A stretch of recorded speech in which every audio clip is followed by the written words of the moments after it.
So now we're going to look at a beam under a point load. What this means is that the force is right at the middle of the beam and it's supported on two sides.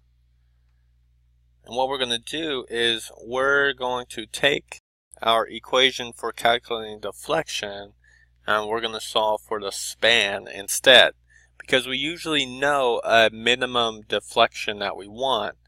What we usually need to find, though, is the span of the beam, what this distance can be, because this is going to guide our design when we're in Revit. Alright, so we will continue with the original equation. D equals PL3 over 48 EI. Alright. We need to solve for L, so first thing we can do is multiply by 48E and I on both sides. Cancels out here. So we have now 48EID equals PL to the third. Let's divide both sides by P. And the P's cancel out. Then we have L to the third equals 48E ID over P. And next let's take the cube root of both sides. So we're left with L equals 48E ID P. Does that look right? Yes, it does. Okay.